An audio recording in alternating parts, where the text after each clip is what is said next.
राम राम मंडळी आणि सर्वांना श्री स्वामी समर्थ. त्याचबरोबर शुभ सकाळ. तर बघा इकडे छान अशी दिवसाची सुरुवात झालेली आहे आणि इकडं बघा जास्त ऊन असल्यामुळं ना आता जी चाफ्याची फुलं आहेत तर ती कितीही पाणी होतात तरी पण सुकल्यासारखी होतात, कारण उष्णताच इतकी आहे की सुकल्यासारखं होतात.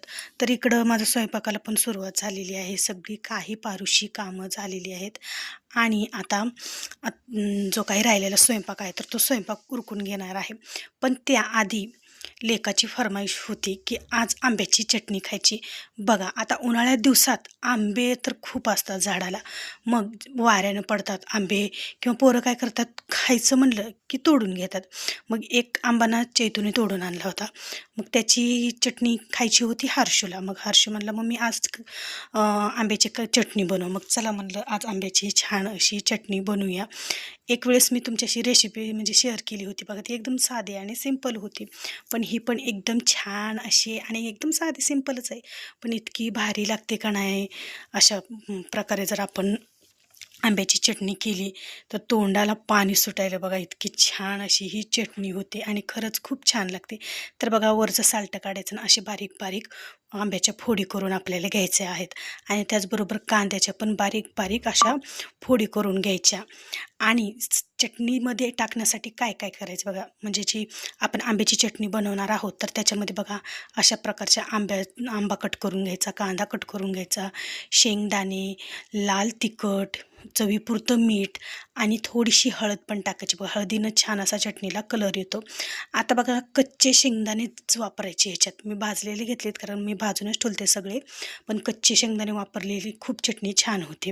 मग इकडं सगळं आधी काय करायचं, आंबा वाटून घ्यायचा चांगला. मिक्सरमध्ये सुद्धा आपण वाटू शकतो किंवा चॉपरमध्ये सुद्धा आपण वाटू शकतो, झटकीपट लवकर होतं. पण बघा थोडा वेळ लागेल, पण ज्यावेळेस आपण ही कांदा म्हणा, टोमॅटो म्हणा, चटणी करण्यासाठी ज्यावेळेस आपण खलबत्त्यात वाटू किंवा उकळामध्ये वाटू ना, तर त्याची चव खरंच वेगळी असते आणि ती चव एकदम भारी चव असते. त्याच्यामुळे मिक्सर असो, चॉपर असो, ते सोडून तुम्ही खलबत्त्यात किंवा उकळामध्ये अशा प्रकारची ही चटणी वाटून बघा आणि सांगा याची चव किती भारी लागते. बघा माझी ना आजी सारखी सारखी अशी आंब्याची चटणी करायची, ज्या पूर्ण उन्हाळा संपेपर्यंत तिच्या म्हणजे तिच्या बसली आंब्याची चटणी काही हटत नव्हती. तर आज खरं ज्यावेळेस अशा काही आजीने केलेल्या रेसिपी जर केल्या, कोणते पदार्थ केले, तर खरंच आजीची खूप आठवण येते बरं का, कारण तिच्या हातची चव ही वेगळीच होती. त्या चवीला, तिच्या हाताच्या चवीला खरं तोडच नव्हती. खूप छान प्रकारे अशी इकडं बघा आता आंब्याची चटणी बनवलेली आहे आणि हर्षूची इथं लुडबुड होती की मी पण थोड्या वेळ वाटणार. मग त्याला थोडं वाटू दिलं आणि नंतर बघा आधी आंबा बारीक वाटून घेतला, नंतर कांदा टाकला, कांदा वाटून घेतला, नंतर चवीपुरतं मीठ, चवीपुरतं तिखट आणि नंतर ह्याच्यामध्ये थोडीशी हळद घातली, जेणेकरून आपल्या चटणीला कलर एकदम भारी येणार. तर बघा किती मस्त असं इकडं चटणी आपली झटकीपट तयार झालेली आहे.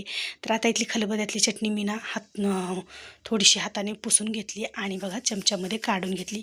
बघा थोडीशी मोटाट राहू द्यायची, जेणेकरून लईच म्हणजे अशी भारी ही चटणी लागते बरं का. तर खूप छान अशी ही चटणी झालेली आहे. तर तुम्हाला आवडते का? एकदम लय भारी बघा ही चटणी लागते. तुम्ही पण एकदम म्हणजे एकदा नक्की करून पहा आणि छान अशी ही आंब्याची चटणी तुम्हाला कशी वाटली नक्की कमेंटमध्ये सांगा.